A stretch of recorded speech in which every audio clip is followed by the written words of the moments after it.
Okay, it's Meir, and I want to talk to you about stress today. Stress. What is stress? So most people think about this stress as something that just it's a physical or chemical reaction, that they just have stress and they don't know exactly why is it happening, but they don't like it. Now, when you have a problem, and usually when you have stress, it grows. It's not going away. So people have long periods of stress. Now, when you have a problem and the problem is not resolved, it is because you are trying to solve the wrong problem. When you have a problem and you're realizing you have a problem and you try to solve it and the problem is not resolved, is because you are trying to solve the wrong problem. In the case of stress, the problem is not stress. Stress is the manifestation.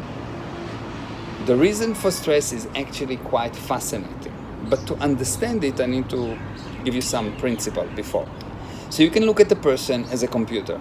A computer has number of processes. And the more processes you have, the more powerful you are.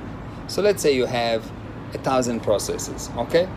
Now, every time you open a program, one or more of the processes get occupied, and as a result, the computer become a little bit less able. If you open many programs, you use many of the processes, and the computer seems to be slower and less able. That's exactly what happens to you. Exactly. When you're born, in your mind, you have number of processes. Every time you start something and you did not close it, you did not handle it, every time you start an action or a project or a communication or anything that you started and you did not close, one or more of your processes get stolen.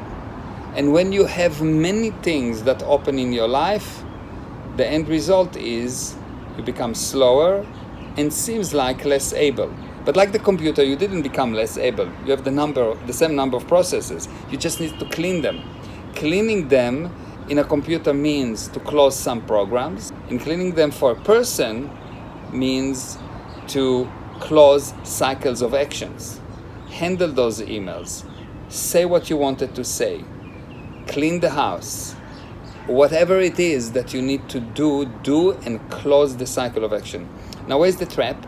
The more cycles of actions you have that are open, the more difficult for you is to do anything because you become less able. And how less able you can become? Like in a computer, you can crash. So the closing of cycles of action, it's really not important which cycle. It's not important the quality, the importance.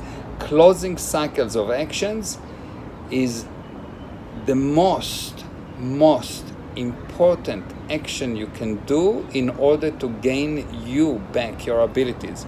Because when you leave cycles of action open, you give in return your ability, and when you close them, you gain back your abilities. It is like if you have this weekend that you just decide you're going to clean the garage and handle the emails and do that. By lunchtime, you feel amazing. Nothing changed in the environment, but you close cycle of action, you gain your ability back, and you are as sane as you don't have open cycle.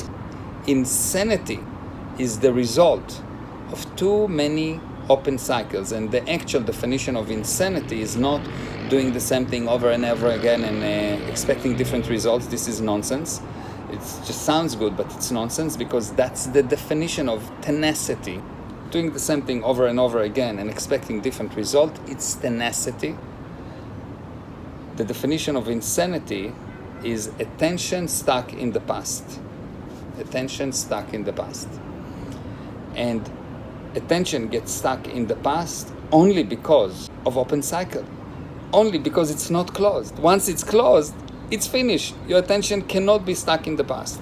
So you are as sane, which means as able as you handled your cycles of actions, and you are as insane as you have open cycles. Now the question, of course, is what is the biggest source of open cycles in your life? What is the biggest source of open cycles in your life? Thank you. Bye-bye.